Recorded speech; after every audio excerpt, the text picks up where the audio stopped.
Recently, Chinese Foreign Minister Wang Yi shocked the world with a comment at the European Parliament. He said, "China cannot afford a Russian defeat."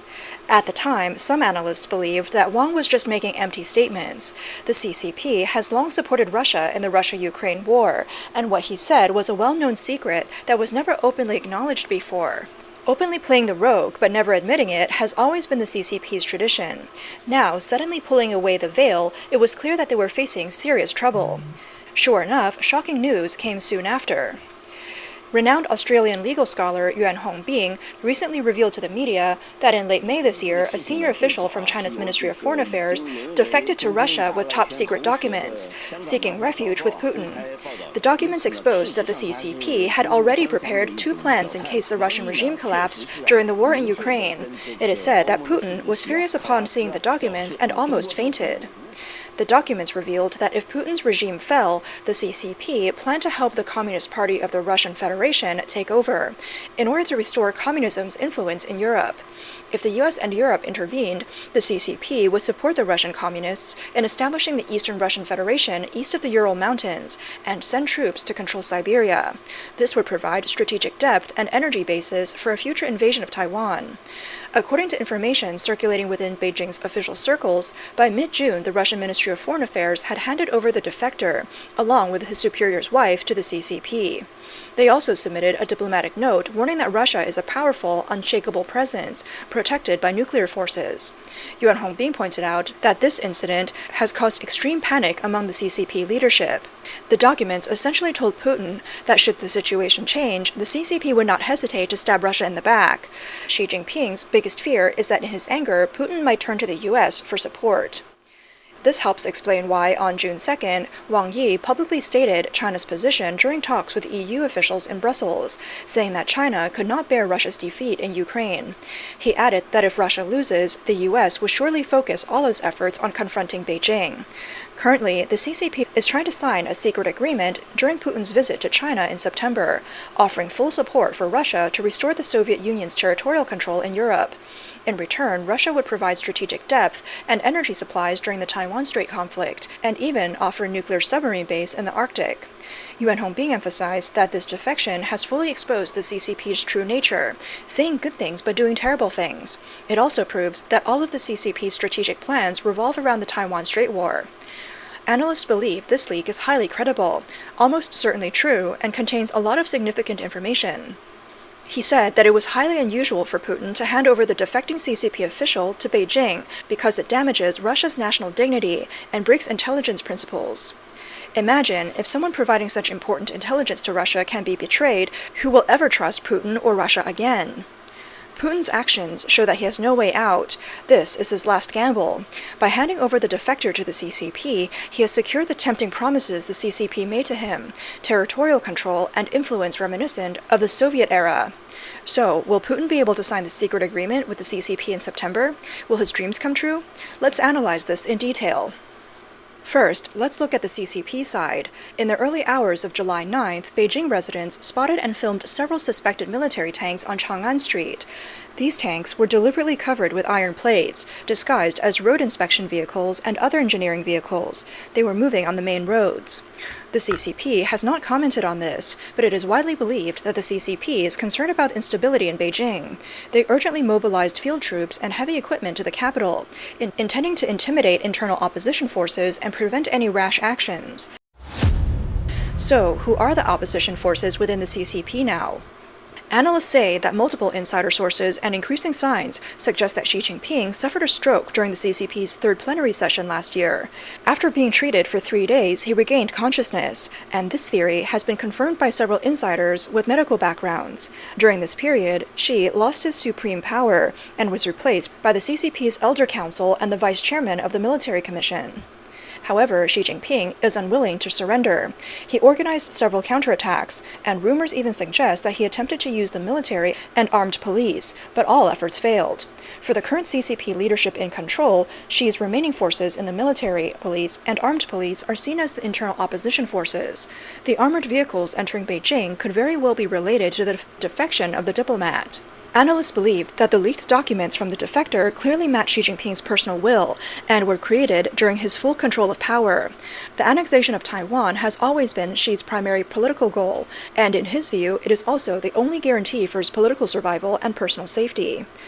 Rumors suggest that many within the current leadership controlling Beijing do not agree with Xi's views and actions. Therefore, the leak of these documents is undoubtedly the deadliest blow to Xi Jinping. In the life and death power struggle within the CCP, Xi's remaining influence in the military, police, and armed police systems will likely be deeply purged. The appearance of armored units on the streets of Beijing is likely meant to intimidate and threaten Xi's faction. The CCP has recently announced a military parade on September 3rd in Beijing. Some netizens speculate that the tanks entering Beijing may be for the parade. However, sources close to the matter state that it's too early to prepare for this, and there is no need for such exaggerated disguises for the parade tanks. The current state of the CCP's armored units entering Beijing could only indicate two possibilities: a coup or preparations to prevent a coup. So how should we understand Wang Yi's comment about China not being able to bear Russia's defeat? In fact, this was something the CCP leadership had no choice but to do. After the situation was exposed, the CCP had to drop its neutral facade and hold on to Putin, openly offending Europe and abandoning those American and European politicians secretly working with the CCP. Despite intense internal struggles, the CCP must present an image of unity to the outside world, as this is the key to its survival. Now, will Putin sign the secret agreement with the CCP during the military parade in September? Analysts believe that he would not be foolish enough to trust the CCP again. The leaked documents have exposed the CCP's readiness to annex vast Russian territories, and this so-called agreement to help Russia restore the Soviet Union's borders was merely a temporary move to placate Putin. Putin should be aware that this so-called agreement contradicts the CCP's true intentions. The CCP does not want Russia to become strong again. If Xi Jinping steps down as the party leader, annexing Taiwan would no longer be a necessary task, as those opposing Xi Jinping within the CCP believe that using force to reunify Taiwan would lead to devastating sanctions and attacks from the US. Therefore, there would be no reason for the CCP to help Putin fulfill his Soviet-era ambition. Moreover, China's economic situation is in tatters. Even if an agreement with Putin is signed, the CCP does not have the ability to fulfill its promises, and Putin is fully aware that for the CCP, promises are often worthless. Therefore, the secret agreement hastily drafted by the CCP is nothing more than a strategic fraud that will never come to fruition. This point seems to have been confirmed on Chinese social media platforms. In the videos from China's Douyin, two Russian prisoners of war are seen with their hands bound behind their backs. The video's caption explains that on July 9th, Ukraine's 3rd Independent Assault Brigade carried out a special operation in the Kharkiv region, using multiple suicide ground robots loaded with explosives and drones to attack Russian military positions. After several bunkers were destroyed, one robot approached a partially collapsed Russian shelter. To avoid the explosion, Russian soldiers voluntarily surrendered. A drone then followed and guided the prisoners safely to Ukrainian lines, where they were taken as prisoners. The entire process was carried out without direct Ukrainian involvement in the frontline fighting, and so no casualties were reported. The video highlights that this was the first time in history that enemy soldiers were captured and escorted purely by autonomous robotic systems. While not all content on Chinese social media platforms is necessarily true, it certainly reflects the direction of CCP policies. This kind of video, which leans towards supporting Ukraine, was rare when Xi Jinping had full control of power. Given the current situation with CCP diplomats publicly supporting Russia and the leaked documents enraging Putin, the fact that domestic media hasn't followed up with propaganda, but instead sends the opposite message, shows that the CCP has handed Putin an empty promise. From Russia's side, Putin's anger and distrust toward the CCP are understandable. As the designated successor of Russia's first president, Boris Yeltsin, Putin worked hard to integrate Russia into the West and Europe. However, restoring Russia's influence from the Soviet era was always his hidden ambition. This ambition made Eastern European countries, which had broken free from the Soviet rule, hostile toward him. Putin's efforts to integrate Russia into the West ultimately failed. Putin has always refused to let Russia become a second-tier or even third-tier country, unable to integrate into the West. This mindset has driven him through multiple power struggles at home, where he has been forced to rely on nationalism and authoritarian methods to extend his dictatorial rule. It is also this psychological drive that the CCP has fully exploited, leading him, with their encouragement, to invade Ukraine and eventually become trapped in the quagmire of war. The CCP's leaked documents may not have surprised Putin entirely, but seeing the specific plans to annex or even dismantle Russia was certainly a blow to his blood pressure. However, at this stage, Putin cannot openly sever ties with the CCP because he needs enough leverage to negotiate a ceasefire. On July 13th, Wang Yi, China's foreign minister, met with his foreign counterpart, Sergei Lavrov. Lavrov was in Beijing for the Shanghai Cooperation Organization Foreign Ministers' Council meeting. According to Russian state media, Wang met Lavrov at the Diaoyutai State Guest House, and they later moved to a pavilion for tea. Analysts say that after publicly showing support for Russia, Wang Yi now faces the task of providing actual compensation, which may involve laying out details for a potential agreement between China and Russia in September. While Putin knows the agreement with the CCP is essentially worthless, it allows him to provide an explanation to his domestic opposition and gives him leverage to manipulate the Beijing government. In reality, the leaked documents have caused irreparable damage and distrust between the two countries. After the meeting between the two foreign ministers, both countries' state media avoided mentioning the sensitive issue of the Russia-Ukraine war, which shows that China's public support for Russia was not genuine. The CCP did not want to elaborate on the details of that support, and Russia also avoided discussing the war. This indicates that the strategic alliance between China, Russia, Iran, and North Korea, the so-called Axis of Evil, is unraveling. Russia's latest remarks regarding Iran also suggest this shift.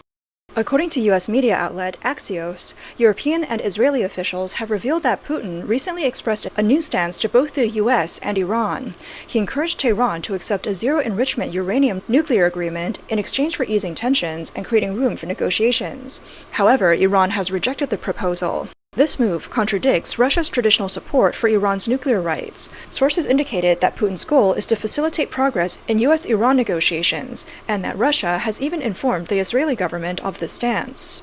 A series of signs shows that after experiencing the disarmament of his ally Iran and being stabbed in the back by his other ally, the CCP, Putin is now considering the possibility of abandoning the CCP and aligning with the U.S.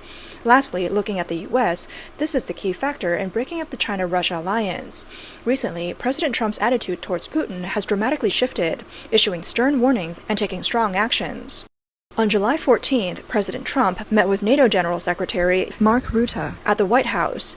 During the following press conference, Trump announced that if Russia does not reach a peace agreement with Ukraine within 50 days, the U.S. will impose severe secondary tariffs on Russia, up to 100%. Additionally, Trump announced that the U.S. would supply Ukraine with advanced weaponry, including Patriot missiles. What are secondary tariffs? Simply put, it means that anyone doing business with Russia will face higher taxes from the U.S. Trump made it clear that he was extremely dissatisfied with Russia's performance in the war. The two sides could have reached an agreement long ago, but the talks have dragged on, resulting in the continued sacrifice of many soldiers and civilians. He also emphasized that the 100% secondary tariff is more than enough, and any additional increase would be meaningless. Trump further stated that this measure does not require approval from Congress, and the White House can push it forward directly. He noted that Russia has huge potential and should focus on trade, not war. At the same time, Trump announced that the U.S. will supply NATO with a large amount of weapons, which will be immediately shipped to the front lines and various battlefields. U.S. Senator Lindsey Graham commented that Trump has always kept the door open to Russia. That door is about to close. He noted that the money China and Brazil to buy oil products, and other goods from Russia are used to wage war. Experts say that if the 100% secondary tariff is indeed implemented, it would deliver a fatal blow to Russia's economy. As for the CCP, the behind-the-scenes instigator of the war, the U.S. government has not held back. On July 14th, White House economic advisor Kevin Hassett openly questioned the CCP's economic data, accusing it of being fabricated. In an interview with the Washington Examiner, he said that China's data transparency is a huge problem and that the true situation is unclear, making global economic analysis more difficult. On July 11th, South Korean media reported that the U.S., Japan, and South Korea held a joint air exercise, with the U.S. B-52H strategic bomber participating. It's said to be the type of aircraft the CCP leadership fears the most. The report highlighted that the B-52H, known as the Stratospheric Fortress, has a maximum range of 14,000 kilometers and is capable of carrying nuclear warheads, playing a crucial role in U.S. strategic nuclear strikes. Additionally, the bomber can carry 20 AGM-86 air-launched cruise missiles with a range of 2,400 kilometers. These missiles are hard to detect and intercept.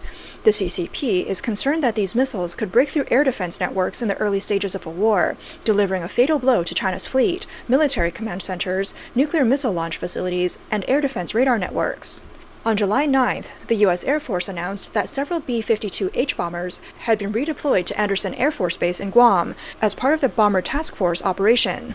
The U.S. Air Force stated that this deployment aims to strengthen the U.S.'s commitment to regional allies, integrate with partner military forces, and enhance flexibility in responding to potential conflicts, including those in the South China Sea and Taiwan Strait. This U.S. decision has been interpreted as a direct challenge to the CCP's regional influence, clearly targeting the posture of the PLA. On July 11th, the U.S., Australia, and Japan signed a historic agreement aimed at enhancing logistics and interoperability between the three countries. This agreement will allow their navies to conduct refueling, equipment loading, and ship repairs more smoothly and share maintenance data. After neutralizing Iran's nuclear threat, President Trump has begun to step up pressure on both the CCP and Russia, recently issuing an ultimatum to Putin. Many commenters believe President Trump should have acted against Russia earlier and should not have trusted Putin too much. However, senior analysts say that the alliance between China and Russia didn't form overnight, and severing their bond will take time, along with the right moment to act. Since returning to the White House, Trump has been searching for the best time to strike. It's clear that U.S. intelligence agencies have learned about the defection of CCP officials and the leaked documents. Trump's recent stern warning to Putin indicates that he has found the right moment, and that moment is now. What will happen? In 50 days from now, China will have its grand military parade. What will occur during that time? Will Putin announce a ceasefire? We'll have to wait and see.